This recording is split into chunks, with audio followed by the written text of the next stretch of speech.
tujuan sharing pengalaman pribadi sang pengirim cerita. Dimohon untuk menghargai cerita tanpa menyudutkan beberapa pihak. Selamat menikmati. Tes. Dicoba, tes. Hai, kenalin, nama gue Nur. N-U-R. Umur gue sekarang 21 tahun dan lagi kuliah di salah satu kampus di kota Lumpia. Gue mau cerita tentang mantan gue yang gue temuin di tahun 2020. Jadi, dulu awal masuk kuliah bertepatan sama corona yang lagi naik-naiknya. Otomatis, gue kuliah dari jarak jauh alias masih di rumah aja. Jadi kuliahnya serba online.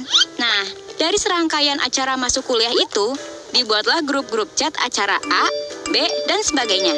Di salah satu grup itu gue sempat ikut bercanda-canda. Nggak tahu dah awal mulanya kenapa ada bahas kota tempat tinggal. Terus tiba-tiba ada anak cowok yang balas gue di grup. Ah, kotamu mah kota kecil, kota Buluk nggak ada sinyal. Otomatis gue sebel dong. Tapi sebelnya di sini sebel bercanda. Karena itu suasana lagi pada bercanda. Nah, dari situ kita mulai menyadari kalau ada gue yang hidup di sisi bumi ini dan dia yang hidup di sisi bumi ono. Setelah itu, gak tahu kenapa dia chat rutin gue. Kelihatan lah, pokoknya kalau niatnya itu mau PDKT. Dan gue yakin banyak penonton GPC yang tipe orangnya kayak gue. Ilfil kalau dideketin duluan sama orang lain. Jadi awal-awal ya gue cuekin, terus kadang gak dibales. Kadang bales seadanya. Semakin dia sering chat, otomatis gue jadi kebiasa dan nyaman aja chatan. Terus akhirnya kita mutusin buat ketemu. BTW, dia itu anak kota sebelah gitu. Jadi dia nyamperin ke kota gue. Beberapa kali ketemu, ditembaklah gue akhirnya.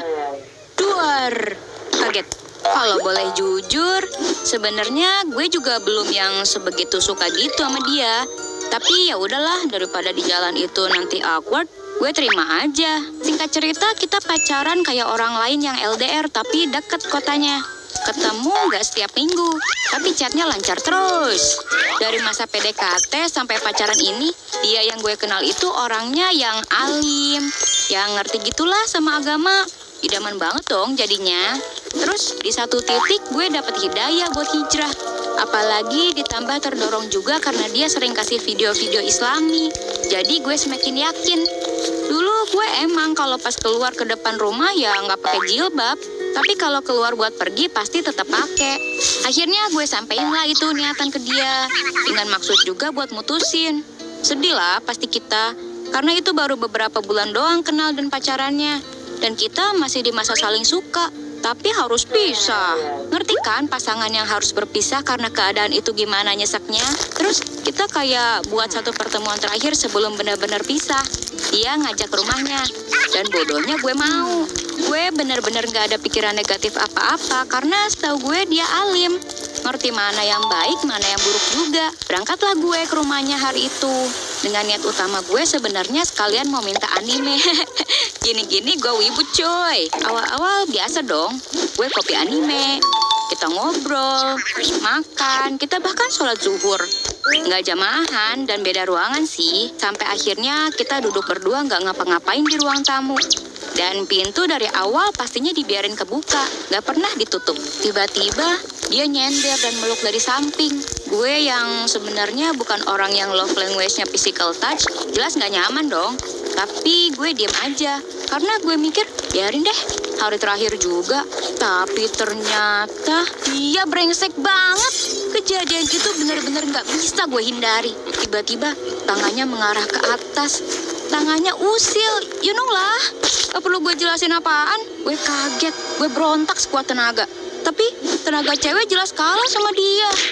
Kejadian itu terasa begitu lama. Gue takut dia bertindak semakin jauh.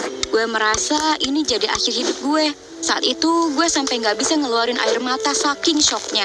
Padahal gue tipe-tipe cewek yang gampang nangis. Jujur, saat cerita bagian ini gue masih merinding dan deg-degan. Kalau kalian mikir ini salah gue karena pakai baju yang seksi atau gimana, kalian salah besar. Gue pakai celana, tunik kedodoran selutut, dan jilbab cukup lebar yang menutup dada. Gak ada tuh outfit-outfit yang membentuk badan gue sama sekali. Setelah terus berusaha memberontak dan menjauhkan tangannya, akhirnya gue berhasil.